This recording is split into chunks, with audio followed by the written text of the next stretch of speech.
पाकिस्तान की उम्मीद है, पाकिस्तान जीतेगा। बैटिंग पीछे है आपको पता है, तो चेस कर सकते हैं और हमेशा बॉलिंग बैटिंग साइड जीती है एंड पर। सर जीतेगा तो पाकिस्तान की उम्मीद है मुझे कि पाकिस्तान ही जीतेगा मैच। जीतना तो पाकिस्तान को चाहिए। जो टीम खेल रही है पाकिस्तान की, इस पर मैं मुतमिन नहीं। क्या जज्बात है, पहली बात तो ये है कि उनका हम वेलकम करते हैं इंग्लैंड को कि वो 17 साल बाद हमारी मुल्क में खेलने आए हैं। बहुत खुशी हुई है कि इंग्लैंड वापस आई है और पाकिस्तान में क्रिकेट दोबारा वापस आई है।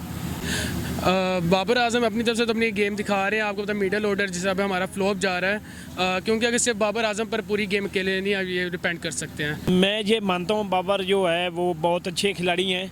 देखिए बैड लक होता है, हर प्लेयर का होता है। आप विराट कोहली को भी देख सकते हैं, विराट कोहली का भी बैड लक चल रहा था, तो उन्होंने भी अफगानिस्तान की मेरे ख्याल से खिलाफ परफॉर्म किया। उसके अलावा तो मेरे ख्याल से वो आउट ही होते रहे। बाबर आजम अच्छा कप्तान है, अच्छा खेलने वाला बंदा है। रिजवान के साथ उसकी केमिस्ट्री बनी हुई है, उसकी वजह से मेरे ख्याल से चेंज नहीं करना चाह रहे हैं और शायद इसी में इम्प्रूवमेंट करना चाह रहे हैं दिन में। बाबर आजम का भी ये है कि इंशाल्लाह बैकअप क्या नाम है करेंगे, वापस आएंगे, अच्छी परफॉर्म करेंगे।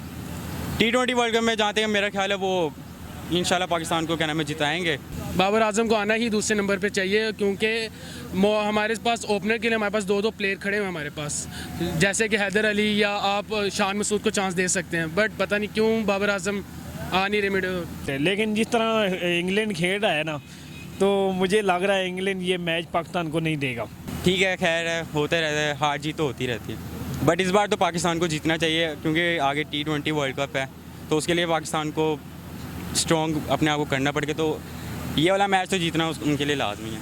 इसमें यही पूरी दुनिया को मैसेज आता है कि पाकिस्तान सेफ कंट्री है। जब इंग्लैंड चलेगी, ऑस्ट्रेलिया आ गई है यहाँ पर, तो इंशाल्लाह आगे फ्यूचर में जाके हमारे पास चैम्पियन ट्रॉफी, एशिया कप्स वगैरह भी हमारे पास होंगे। तो यही है कि आप सपोर्ट करें पाकिस्तान को, और ऑलरेडी हमारे अदर कंट्रीज़ में सपोर्ट्स कर रही हैं, तो इंशाल्लाह। मेरा यही ख्याल है, बहुत अच्छा मेहनत कर रहे हैं, खेल रहे हैं, लेकिन वर्ल्ड कप के लिए जो है ना शुएब मलिक और शर्जील खान को वापस लें और फ़खर जमान को। इंशाल्लाह हम वर्ल्ड कप पर हमारी नज़र है। ये उनका मैं शुक्रिया अदा करता हूँ इंग्लैंड का, जो आए हमारे लिए, बहुत यही मोहब्बत है। उन्होंने 17 साल बाद पाकिस्तान का दौरा किया, हमारे लिए यही फ़ख्र है। वैसे मैं कहता हूँ कि बाबर आजम भी वन डाउन है, बिकॉज विराट कोहली आता है तो फिर वो भी मिलकर अपनी टीम को लीड कर लेते। बाबर आजम को ये कहेंगे हमारा हीरो है, तो मेहरबानी करके अपना ज़रा आ जाए, वन डाउन आ जाए, तो इंशाल्लाह आगे चलेंगे। जीत जो है ये तो इस तरह लग रहा है मैच जो कि ये जो है बहुत ही सख्त मैच होने वाला है, तो मुकाबला बहुत अच्छा होगा। दोनों टीमों के दरमियान जो है मुकाबला बहुत ज़बरदस्त हो। वन डाउन आने का तो किरदार मेरे ख्याल से 100 में से 90% तो उनका बिल्कुल बनता है कि उन्हें वन डाउन आना चाहिए, बिकॉज फ़खर जमान है वो ओपनिंग अच्छी कर लेता है स्टार्टिंग में, और भी क्या नाम है पीछे बहुत क्या नाम है बैट्समैन है पाकिस्तान के जिन्हें मौका नहीं मिल रहा। खैर अब रिजवान परफॉर्म कर रहा है, तभी उसको वन डाउन है, तभी क्या नाम है ओपनर आ रहा है वो। इंग्लैंड के लिए थैंक यू कह सकते हैं कि वो आए हैं, उन्होंने सपोर्ट किया है। वर्ल्ड कप के लिए जो है ना शुएब मलिक और शर्जील खान को वापस लें। अभी तो जो सिचुएशन चल रही है मुझे तो लग रहा है कि इंग्लैंड जीतेगा, बाकी दुआ है कि पाकिस्तान जीते, पाकिस्तान सीरीज जीते।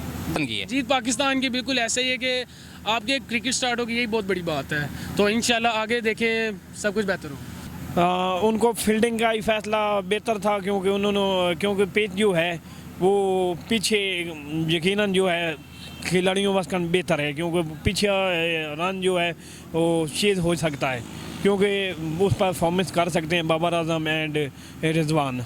यानी कि पाकिस्तान जीते या इंग्लैंड जीते, जीत पाकिस्तान की है। आप जीत पाकिस्तान की, क्योंकि वो इंग्लैंड में 17 साल बाद पाकिस्तान का दौरा किया है, तो हमें बहुत ज़्यादा खुशी है।